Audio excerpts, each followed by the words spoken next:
ഒരു സിനിമ ഒരു സംസ്ഥാനത്തിന്റെ രാഷ്ട്രീയത്തെ ഏതൊക്കെ രീതിയിലാണ് മാറ്റിമറിക്കുക എന്നുള്ളത് വളരെ കൃത്യമായി ബോധ്യപ്പെടുത്തുകയാണ് എമ്പുരാൻ. കഴിഞ്ഞ കുറേ ദിവസങ്ങളായി കേരളത്തിന്റെ സമഗ്രമായ സമ്പൂർണ്ണ ചർച്ചകളെല്ലാം എമ്പുരാൻ എന്ന് പറയുന്ന സിനിമയുമായി ബന്ധപ്പെട്ട് നിൽക്കുകയാണ്. ഒരു ദിവസം പൊടുന്നനവേ ഈ സംസ്ഥാനമാകെ ആദരിക്കുകയും ബഹുമാനിക്കുകയും ചെയ്തിട്ടുള്ള മഹാനടന്മാർ പ്രതിക്കൂട്ടിലേക്ക് പോകുന്നു. കേരളത്തിന് ബോളിവുഡ് സിനിമകളുടെ അത്രമേൽ പ്രാമുഖ്യമുള്ള ഒരു സിനിമ സംവിധാനം ചെയ്ത് നൽകിയ പൃഥ്വിരാജിനെ പോലുള്ള ആളുകൾ രാജ്യവിരുദ്ധരായി മാറുന്നു. സിനിമ കണ്ട് നല്ല അഭിപ്രായങ്ങൾ രേഖപ്പെടുത്തിയ മേജർ രവിയെ പോലുള്ള ആളുകൾ തലകീഴായി മറിയുന്നു. പുതിയ രാഷ്ട്രീയം കേരളത്തിന്റെ ഭാരതീയ ജനതാ പാർട്ടിക്ക് സംഭാവന നൽകാൻ ഡൽഹിയിൽ നിന്ന് പറന്നിറങ്ങിയ രാജീവ് ചന്ദ്രശേഖർ അദ്ദേഹത്തിന്റെ ആദ്യ ചുവടിൽ നിന്ന് പിറകോട്ട് പോകുന്നു. ജോർദാനിൽ വെച്ച് പൃഥ്വിരാജ് ആരൊക്കെ കണ്ടു എന്നുള്ളത് സംശയത്തിന്റെ കുന്തമുനയിൽ നിർത്തി കേരളത്തോട് സംസാരിക്കാൻ നേതാക്കന്മാർ തയ്യാറാകുന്നു. ലോകത്തിലെ ഏറ്റവും വലിയ ഭീകര സംഘടനകളുമായി പൃഥ്വിരാജിന് ബന്ധമുണ്ട് എന്ന് പറയാൻ കേരളത്തിലെ സോഷ്യൽ മീഡിയ ഉപയോഗിക്കുന്ന ഒരു പറ്റം ആളുകളെ നമ്മൾ കാണുകയാണ്. അങ്ങനെ തല കീഴായി മറിഞ്ഞുപോയി കേരളത്തിലെ നിരവധിയായിട്ടുള്ള ചർച്ചകൾ.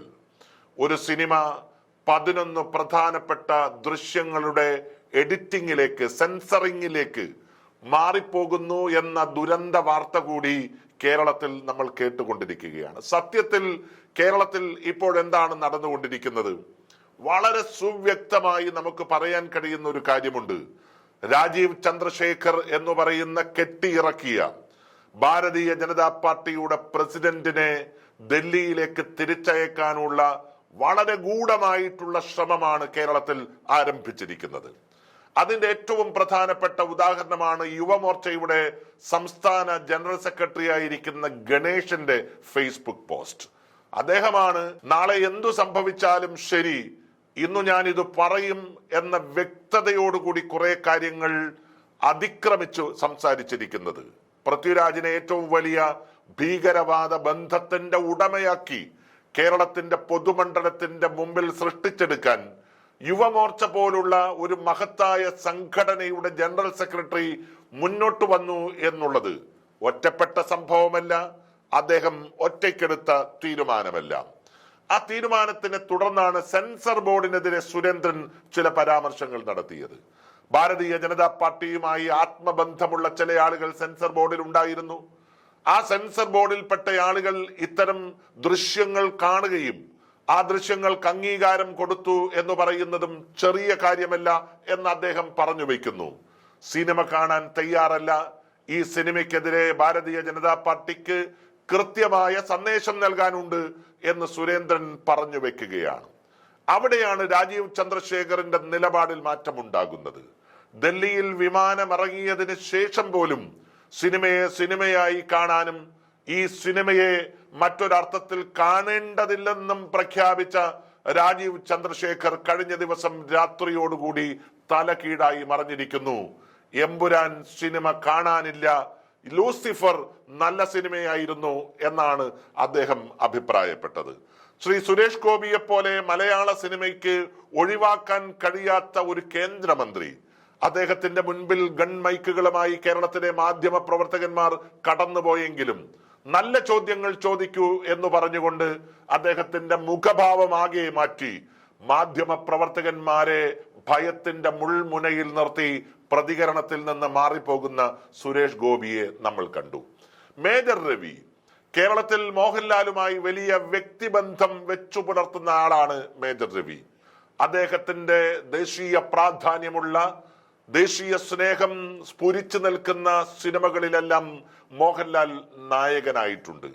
ആ മേജർ രവി ഞാൻ സിനിമ കണ്ടിട്ടില്ല എന്ന് അദ്ദേഹം പറയുകയാണ്.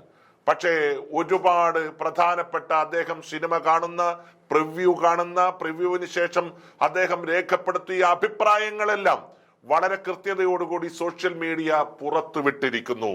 എന്ന് പറഞ്ഞാൽ മേജർ രവിയുടെ അജണ്ടയും മറ്റൊന്നാണ് ഭാരതീയ ജനതാ പാർട്ടിയോടൊപ്പം കേരളത്തിൽ ചേർന്നു പോവുക. നാളെ ഏതെങ്കിലും ഒരു മണ്ഡലത്തിൽ മത്സരിക്കാൻ ഒരു അവസരം കിട്ടിയാൽ അവിടെ മത്സരിക്കുക എന്ന് പറയുന്ന ദേശസ്നേഹത്തിന്റെ അടയാളമായി മേജർ രവി മാറിയിരിക്കുകയാണ്. അദ്ദേഹം പറഞ്ഞിരിക്കുന്നത് മോഹൻലാൽ പൊതുസമൂഹത്തോട് ക്ഷമാപണം നടത്തുക തന്നെ ചെയ്യും എന്നാണ്. അപ്പൊ ചുരുക്കി പറഞ്ഞാൽ മോഹൻലാലിനെ പ്രതിക്കൂട്ടിൽ നിർത്തിക്കൊണ്ട് മോഹൻലാൽ ഒരു പരിധിവരെ ഇത്തരം കാര്യങ്ങൾ അറിഞ്ഞിട്ടില്ല എന്ന് പറയുന്ന ഒരു ചെറിയ ആശ്വാസം അദ്ദേഹത്തിന് നൽകിക്കൊണ്ട് പൃഥ്വിരാജിനെ കടന്നാക്രമിക്കാനാണ് സത്യത്തിൽ കേരളത്തിലെ സംഘപരിവാര ശക്തികൾ മുമ്പോട്ട് പോകുന്നത്.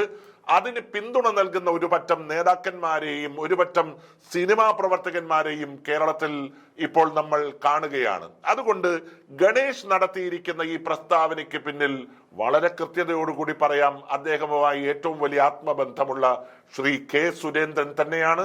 സുരേന്ദ്രന്റെ ടാർഗറ്റ് എന്ന് പറയുന്നത് രാജീവ് ചന്ദ്രശേഖരനെ ദില്ലിയിലേക്ക് അയക്കുക എന്നുള്ളതാണ്. അതുകൊണ്ട് കേരളത്തിലെ പൊതുസമൂഹത്തോട് വിനീതമായി അഭ്യർത്ഥിക്കാനുള്ളത്, പറയാനുള്ളത്, ഒരു സിനിമയുടെ പേരിൽ ദേശവിരുദ്ധമായിട്ടുള്ള സമീപനം ഇപ്പോൾ സ്വീകരിക്കേണ്ട സാഹചര്യം എമ്പുരാനിൽ ഇല്ല. കേരളത്തിനെ മതാന്ധതയുടെ പേരിൽ പരസ്പരം വെട്ടിമാറ്റുന്ന ചില വർഗീയ വിഷം തുപ്പുന്ന ആളുകളുടെ പ്രസ്താവനയെ ഹൃദയത്തിൽ ആവാഹിച്ച് മുന്നോട്ട് പോകേണ്ട ഒരു സാഹചര്യം കേരളത്തിന്റെ മണ്ണിലില്ല. കാരണം ഏറ്റവും വലിയ സാംസ്കാരിക സ്വത്വത്തിന്റെ മണ്ണാണ് കേരളം. ക്രിയാത്മകതയെയും സർഗാത്മകതയെയും നെഞ്ചിലേറ്റി പ്രോത്സാഹിപ്പിച്ച പാരമ്പര്യമാണ് ഈ സിനിമയ്ക്കുള്ളത്. നോക്കൂ, കഴിഞ്ഞ ദിവസം മുഖ്യമന്ത്രിയെ അഭിനന്ദിക്കാതിരിക്കാൻ നിർവാഹമില്ല. അദ്ദേഹം എമ്പുരാൻ സിനിമ അദ്ദേഹത്തിന്റെ കുടുംബത്തോടൊപ്പം പോയി കണ്ടതാണ്. സത്യത്തിൽ മുഖ്യമന്ത്രിയെ ഇത്രയധികം മോശമായി ചിത്രീകരിക്കുന്ന ഒരു സിനിമയുണ്ടോ അടുത്ത കാലത്ത് ഇറങ്ങിയിട്ട്? അതിനകത്താണ് ശ്രീ പിണറായി വിജയനുമായി ബന്ധപ്പെട്ട് കേരളത്തിലെ ഏറ്റവും വലിയ ട്രോളുകൾ സൃഷ്ടിക്കപ്പെട്ട തിരുവാതിര. ആ തിരുവാതിര ഭംഗിയായിട്ട് ആ സിനിമയിൽ കാണുകയും IUF-നെ നിശിതമായി വിമർശിക്കുന്ന വരികൾ, ഈരടികൾ അതിനകത്ത് പാടുകയും ചെയ്യുന്നു. കറുപ്പ് മാസ്ക് ധരിച്ചു പോകുന്നതിനെ കളിയാക്കുന്നു. സ്വാഭാവികമായും അത്തരം കാര്യങ്ങൾ കൃത്യതയോടെ പിണറായി വിജയനെ ലക്ഷ്യമിട്ട് സംസാരിക്കുന്ന ഒരു സിനിമ കാണാൻ, അതും നോർമലായിട്ട് അദ്ദേഹം അത്രയധികം സിനിമകൾ കാണുന്ന ഒരാളല്ല എന്നാണ് ഞാൻ കരുതുന്നത്. പക്ഷേ വളരെ കൃത്യമായ മെസ്സേജ് നൽകിക്കൊണ്ട് ഒരു സിനിമ കാണാൻ കേരളത്തിന്റെ മുഖ്യമന്ത്രി തയ്യാറായി എന്ന് പറയുന്നത് കേരളത്തിലെ പുതിയ കാലഘട്ടത്തിൽ ഉയർത്തിപ്പിടിക്കുന്ന ചില മുദ്രാവാക്യങ്ങളുടെ ഭാഗം തന്നെയാണ്. എങ്ങനെയെങ്കിലും കേരളത്തിന്റെ അധികാര സോപാനത്തിലേക്ക് കടന്നു വരാൻ ഏതു മാർഗവും ഉപയോഗിക്കുക എന്ന് പറയുന്ന സംഘപരിവാര ശക്തികളുടെ അജണ്ട ഒരു ഭാഗത്ത് നിൽക്കുന്നു. രാജീവ് ചന്ദ്രശേഖരനെ തിരിച്ചയക്കാൻ BJP-യിലെ ഒരു ഭാഗം കൊണ്ടു നടക്കുന്ന ചില അജണ്ടകൾ കൃത്യമായി കേരളത്തിൽ നടപ്പിലാക്കുന്നു എന്നുള്ളത് മാത്രമാണ് ഈ സന്ദർഭത്തിൽ ഈ സിനിമയുമായി ബന്ധപ്പെട്ട് ഇപ്പോൾ കേട്ടുകൊണ്ടിരിക്കുന്ന പ്രതികരണങ്ങളോട് നമുക്കും പ്രതികരിക്കാനുള്ളത്.